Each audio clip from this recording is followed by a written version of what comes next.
યમુનાજીના 41 પદમાંથી શ્રી યમુનાજીનું ગુણગાન કરવા માટે શ્રી હરિરાય મહાપ્રભુજી ચરણની કૃપાથી 20મું પદ લીધું છે. જીવન લાગી જાય ને સખીજનો તો પણ શ્રી યમુનાજીના ગુણગાન ન ગાઈ શકાય. આધિદેવિક, આધ્યાત્મિક અને આધિ ભૌતિક બધી જ રીતે શ્યામ સુંદર એવા શ્રી યમુનાજી. ભાગ્ય સૌભાગ્ય શ્રી યમુને જુદેઈ, बात लौकिक तजो पुष्टि यमुने भजो, लाल गिरिधर नवर तब मिले ही. भगवदीय संग करत बात इनकी लहे, सदा सानिध्य रहे केली में. नंददास जा पर कृपा श्री वल्लभ करे, ताके श्री યમુને સર્વસ્વ જુદ્વેઈ. એના ઉપર રંચક ભાવ પ્રકાશ ભાવના બહુ સુંદર મળી આવી છે એક ખૂબ સુંદર પુસ્તકમાંથી. શ્રી ગોવર્ધન નાથ કી જય.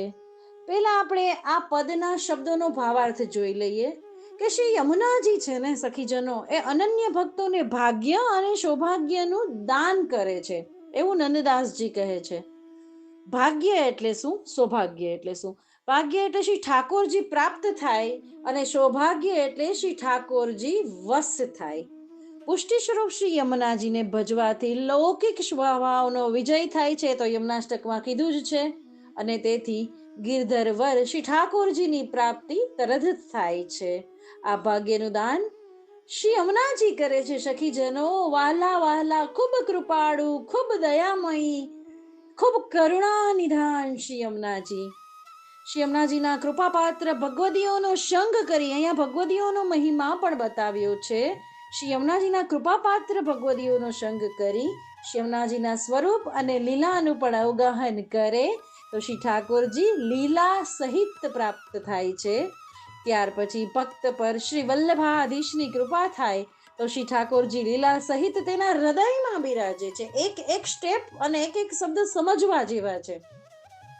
આવા ભક્તને શ્રી યમુનાજી સકલે ગોપી કા સંગમ શમલશ્રમ જલાણુ વિશેષ યમુનાજીનું સર્વસ્વ છે તેની સાથે સંગમ કરાવે છે.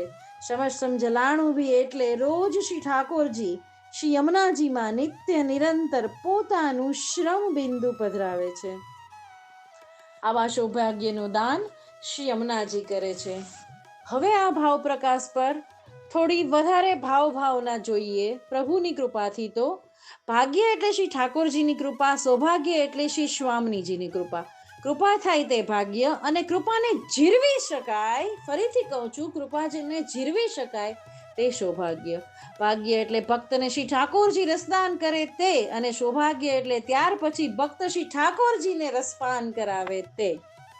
અલૌકિક આજ્ઞા થાય તે ભાગ્ય અને તે આજ્ઞાનું પાલન કરી શકીએ તે સૌભાગ્ય. આમ અધિકાર ભેદે વિવિધ પ્રકારના ભાગ્યનું અને સૌભાગ્યનું દાન શ્રી યમુનાજી કરે છે. પુષ્ટિ શ્રી યમુનાજીને ભજવાથી સ્વભાવનો વિજય થાય છે અને લૌકિક પોતાની મેળે જ છૂટી જાય છે. હવે પુષ્ટિ યમુનાજી છે એટલે શું? આમાં કીધું પુષ્ટિ યમુનાજી ભજે, તો પુષ્ટિ યમુનાજી એટલે શું? પ્રશ્ન થાય. શ્રી યમુનાજી અનેક સ્થળે વહે છે. દિલ્હીમાં જલ પ્રવાહ રૂપ આપનું કેવળ આધિભૌતિક સ્વરૂપ જ છે. મથુરામાં આધ્યાત્મિક સ્વરૂપ છે. જ્યાં સ્નાનાદિકથી તીર્થની ફક્ત મર્યાદા ફલ મળે છે. જ્યારે શ્રીમદ ગોકુળમાં શ્રી યમુનાજીની ભીતર સર્વ લીલા સહિત શ્રી યમુનાજીનું આધિદેવિક સ્વરૂપ બિરાજે છે. એ આપનું પુષ્ટિ સ્વરૂપ છે જે ફક્ત વ્રજમાં જ બિરાજે છે. આ પુષ્ટિ સ્વરૂપની કૃપા થાય તો જ શ્રી ઠાકોરજી સ્વરૂપાનંદનું દાન કરે છે. સખીજનો, શ્રી ઠાકોરજીની વિવિધ લીલાઓનું રહસ્ય તો ભગવદીઓના સંગથી જ સમજાય.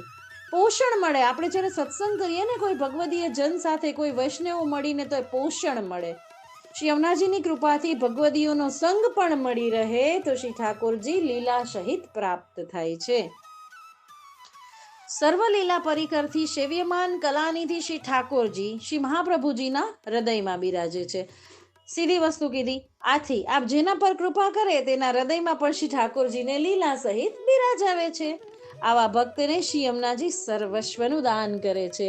આ સર્વસ્વ એટલે શું? પ્રશ્ન થાય તો કે રાસલીલામાં શ્રી ઠાકોરજી અને સકલ ગોપિકાઓના વિહાર સમયે જે સમસમ જલ પ્રગટ થાય છે તે સઘળો દ્રવીભૂત રસ જળલીલા સમયે શ્રી યમુનાજીમાં બિરાજે છે.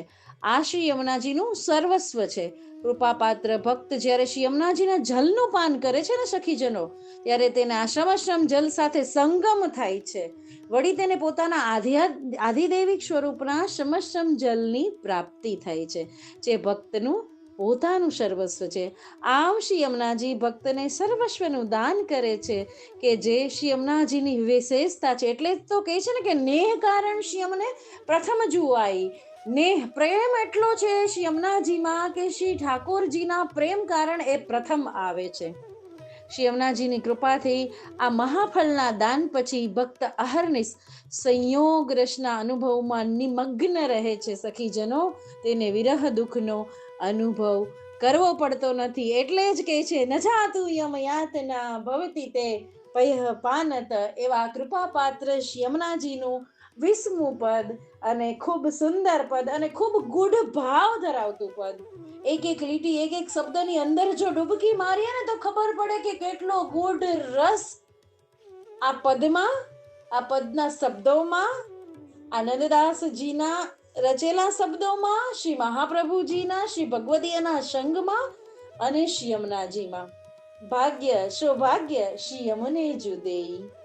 શ્રી ગોવર્ધન નાથ કી જય અને શ્યામ સુંદર શ્રી યમુને મહારાણી કી જય.